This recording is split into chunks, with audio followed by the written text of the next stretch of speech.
Depois que a Armada Americana, com o porta-aviões USS Abraham Lincoln e os contra-torpedeiros então que o acompanham chegarem ao Oriente Médio ontem, os Estados Unidos anunciaram hoje, e a gente tem aqui parte do release de imprensa, anunciaram hoje exercícios aéreos conjuntos ao longo de vários dias para, aspas, demonstrar a capacidade de implantar, dispersar e sustentar poder aéreo de combate em toda a área de responsabilidade do Comando Central americano.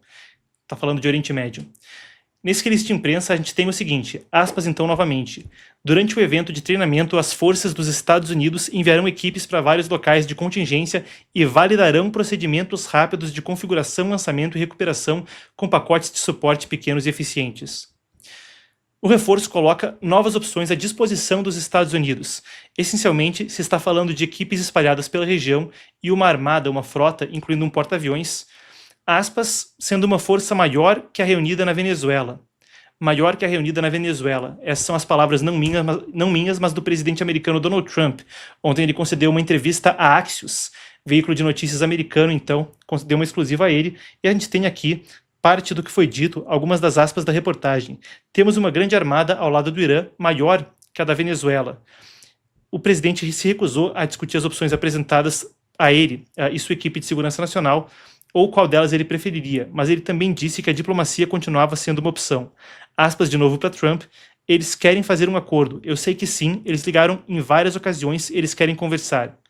Eles querem conversar. Trump disse que uma negociação ainda é possível e enquanto está analisando as opções na região, ele acredita que o Irã iria desejar um acordo. Várias vezes são as palavras utilizadas pela Casa Branca para a frequência com a qual o Irã buscou isso. Ele afirmou que está alerta a negociações se o Irã buscar os Estados Unidos. Enquanto isso, fontes anônimas falam a Axios, sem confirmação oficial, mas teriam dito que um acordo exigiria retirar todo o urânio enriquecido, limitar mísseis de longo alcance, reduzir apoio a aliados regionais e impedir enriquecimento interno. Isso vem claro depois que em junho do ano passado houve a Guerra dos 12 Dias. Os Estados Unidos, em uma operação que chamou a atenção do mundo, bombardearam as instalações nucleares de Natanz, Esfahan e Fordow. Eram as principais instalações nucleares do Irã, num momento onde Israel dizia que o regime dos ayatollahs, a República Islâmica, esse regime totalitário que desde 79 então governa o Irã, poderia estar há semanas, meses, há muito pouco tempo de uma bomba atômica, o que essencialmente mudaria o equilíbrio de forças no Oriente Médio. O Irã não sinalizou aceitação. Pessoal, o vídeo já volta, Marcos aqui, recado importante. O que você está assistindo é um corte do programa Epoch News, que vai ao ar de segunda a quinta, sempre às 5 horas da tarde, aqui nesse canal. Inscreva-se e não perca nenhuma edição, nem as nossas coberturas especiais de eventos globais. Absolutamente imperdível. Mais uma coisa, hein? O link na descrição vai te colocar no newsletter O Panorama, o nosso newsletter gratuito de geopolítica, que vai sair da superficialidade e, assim como acontece aqui no canal, te colocar em contato com o mundo e a história. Epoch Times presente em 36 países, 23 idiomas e você vem junto conosco nessa. Se inscreva. Em meio à atenção, a gente tem dados de rastreio de voo que também dão um tom interessante no meio de tudo isso. Esses são dados de mais cedo que mostram que ao longo da tarde um drone da Marinha Americana e um drone iraniano, podemos colocar as imagens na tela, vocês veem aqui. Isso são dados de rastreio de voo públicos do Flight Radar 24. Então um site de rastreio de voo com dados públicos. E vocês veem nessas duas linhas, na linha vermelha e na linha azul, cada uma delas representando um drone. Um deles é um MQ-4 da Marinha Americana, outro deles então dizem reportagens, drone do tipo Shahed, mais desenvolvido então do Irã, que patrulharam o Estreito de Hormuz. Esse é um ponto contencioso porque grande parte do comércio de petróleo do planeta passa por essa passagem naval, que fica então na costa do Irã, entre o Irã e os Emirados Árabes Unidos. Trump disse também na quinta-feira da semana passada que espera não precisar usar meios militares. Disse que recebeu informação que a morte nos protestos diminuíram. E disse acreditar que não há planos atuais de execuções. Será? Apesar das palavras do presidente americano, estimativas da Iran International, principal veículo de mídia que não é controlado pelo regime, noticiando sobre o Irã, e de outras organizações internacionais, citando fontes internas do regime, documentos vazados, relatos de testemunha, chegam a citar, na mais baixa, cerca de 6 mil mortos, na mais alta, cerca de 36.500 mortos nos protestos. E aí tem relatos esporádicos de que execuções e repressão estariam de fato ocorrendo.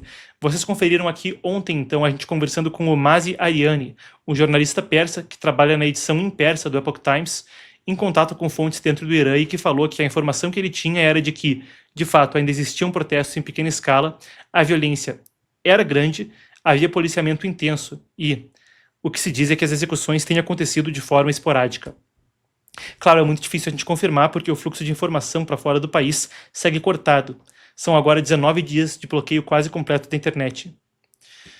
No meio do caos, a gente tem ainda mais uma nuance, conforme o tabuleiro geopolítico se desdobra. A agência estatal RIA da Rússia informou que o ministro da Defesa russo, Andrei Belousov, disse que eventos na Venezuela e no Irã exigiriam que a Rússia e a China monitorassem a segurança e tomassem medidas adequadas. A gente tem aqui a reportagem da mídia estatal russa. Vocês vão acompanhar comigo. RIA Novosti é o que se diz no alfabeto cirílico, mas tem aqui a tradução do primeiro parágrafo com as aspas que eu acabo de trazer. Não são só eles que estão monitorando a situação, conforme enquanto os exercícios aéreos, então, dos Estados Unidos acontecem e uma armada, diz Trump, maior que a da Venezuela se aproxima, a gente vê a Turquia, segundo duas reportagens, fechando a fronteira ou pelo menos preparando uma situação de segurança. Afinal de contas, são centenas de quilômetros de fronteira entre Turquia e Irã. E o país já foi vitimado antes pela crise de refugiados na Síria, quando houve grande instabilidade interna. Essas são as duas matérias que trazem à tona isso e a gente monitora a situação por ali. A Turquia estaria, dizem as reportagens, se preparando para um cenário de instabilidade no Irã, com a eventual queda do regime dos ayatollahs, e estaria avaliando medidas para conter uma onda migratória na fronteira. Essas duas reportagens falam isso segundo um relatório governamental, as duas noticiando a mesma coisa, com fontes aparentemente diferentes. O que é dito é que fontes governamentais teriam relatado ao parlamento e vazado para a mídia especializada, aqui tem a Middle East Eye e a Turki, aí eu não vou saber pronunciar em turco, mas basicamente Gazeta da Turquia, traduzindo para o português, noticiando isso. Quais são as informações que esses dois veículos trazem à tona? É de que autoridades do Ministério das Relações Exteriores trataram do tema em uma reunião fechada no parlamento. Um participante diz que foi mencionada a ideia de uma zona tampão na fronteira com o Irã. Outro participante das reuniões, dizem as reportagens, disse ao Middle East Eye que o termo não foi usado, mas que o recado foi de que seria feito todo o possível do lado iraniano para que potenciais deslocados ficassem no Irã e não fugissem na fronteira com a Turquia. Aí o Turki, jornal homônimo com o país, Gazeta da Turquia, também afirma ter tido acesso a um relatório governamental que confirmaria essa participação.